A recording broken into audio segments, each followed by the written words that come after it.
Today I want to talk about the 5 things people forget about when touring homes. Hi, I'm David Pisana, broker owner of Rise Realty, where we help you succeed in real estate.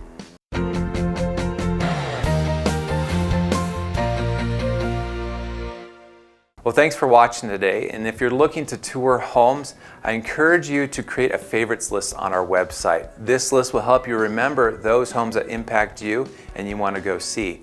And when you are ready to see them, there is a button called Request Tour on our website where you can click on that. It'll alert myself or one of our realtors that you want to see this home, and we can schedule that for you. You can also create a favorites list that we can work from to decide which homes you want to tour and that these homes really affect you and you want to see. So let us know and we'll set that up for you. All right, to get started here, there are many things that you're looking for as you're touring homes, but there are some things that I find that most people forget about. And the first thing is the neighborhood.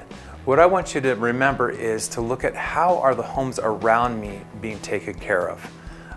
In an HOA, they may be forced to take care of those homes, but if you don't have an HOA, the home quality can vary greatly. You know, is one guy's an auto shop in front, is the other guy's weeds growing to 3 feet tall, 4 feet tall.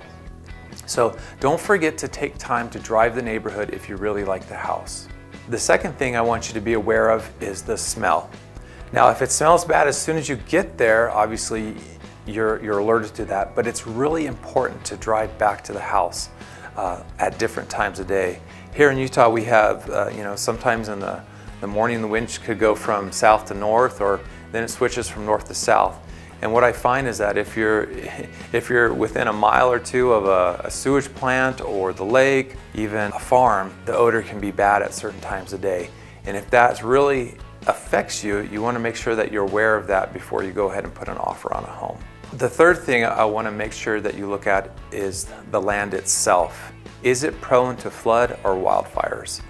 You know, if you're up in the hills and you're really close to vegetation, has it been cut back sufficiently so that if there were a wildfire, you'd be safe? Or flooding. Now, often with insurance, they ask you, is your home in a flood zone? Even if it isn't, one thing to look for is the slope. The slope should be away from the house. So if this is my house, it should go away. So in a severe thunderstorm, it should always move away from your house. Sometimes we notice that if it's flat or if it moves in, it'll accumulate around your house and it could flood. Or if you notice that the streets coming to your house funnel towards your house, in severe thunderstorms, you could get flooding as well. With Utah having many basements, that's the most likely scenario. Okay, the fourth thing to look for, which is often overlooked, is power lines. Usually because they're above you, you don't see them as much, or you may not notice them if trees are in the way. Power lines are a negative, and if small power lines are kind of standard in many areas, but if you're right next to a huge power line, it's something to think of. I had a client who found her favorite house, and we probably would have purchased it, but right behind her house was the region's large power lines. You could hear the vibration of the electricity as it went by. It is important to know that power lines do affect the value of your home. Now, we're in a great market, so everything's selling, but in a down market, it may be more difficult to sell your home because of those power lines. The fifth thing you need to be aware of is the roof. A lot of times, again, we're looking at the inside of the home and the paints, the colors, the layout, and we even look around the yard, but we often forget to look up at the roof.